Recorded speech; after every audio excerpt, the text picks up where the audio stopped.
আসসালামু আলাইকুম রহমতুল্লাহ বরকাত। এই এক্সাম্পল আমাদেরকে বলা হয়েছে প্রথমে প্রারম্ভিক মূলধনটা বের করতে। তো প্রারম্ভিক মূলধন এখানে বলছে কি, ব্যক্তিগত অ্যাকাউন্টে জমি 2 লাখ টাকা যেটা বিক্রি করে তার 4/3 অংশটা মূলধন হিসেবে বিনিয়োগ করবে।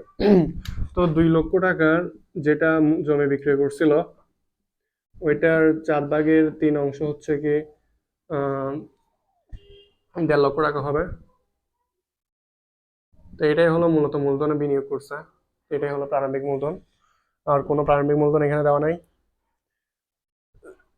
এরপর আমাদেরকে এটাতে জাবেদা দিতে বলছে। তো জাবেদা তো স্বাভাবিক, নগদান নগদ টাকা যেহেতু বিনিয়োগ করছে, নগদান হিসাব ডেবিট হবে আর মূলধন হিসাবটা ক্রেডিট হবে।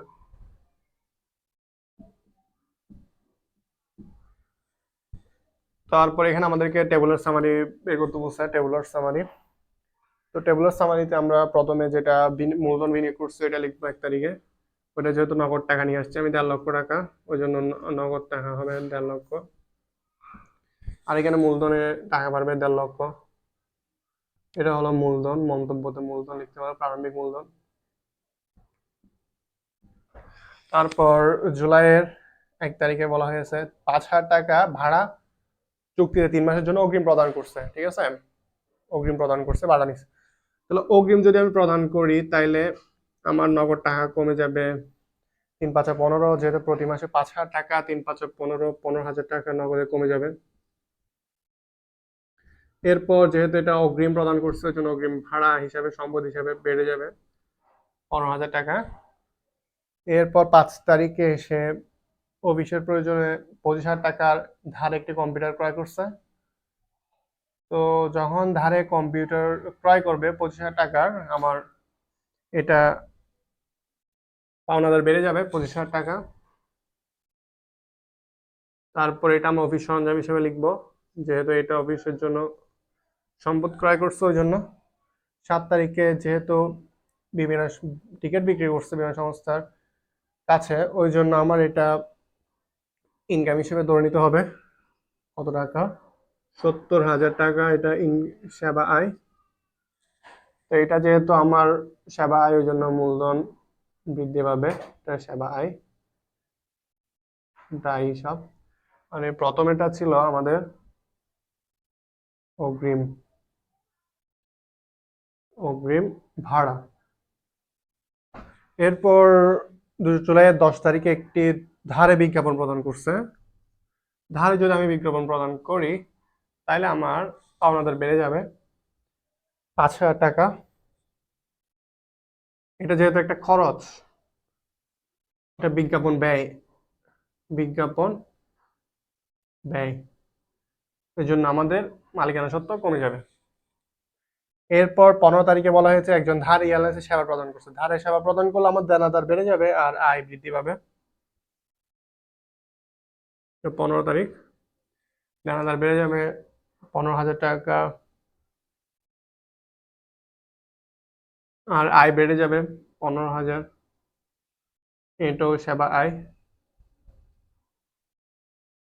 এরপর 15 তারিখের পর 31 তারিখে কিছু খরচ প্রদান করছে।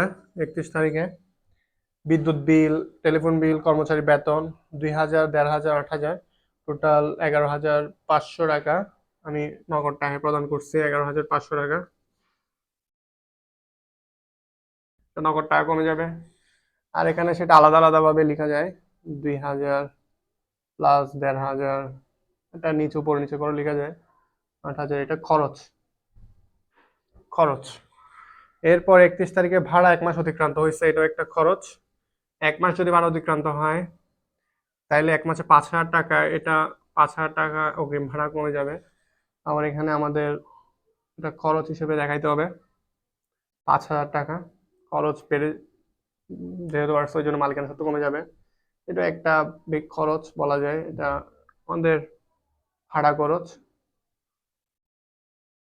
এরপর শেষ আমাদের এখানে তারপর যোগ বিয়োগ করতে হবে। এখানে 1.5 লক্ষ যোগ বিয়োগ করলে এখানে হয়তো 1,93,500 পাওয়া যাবে।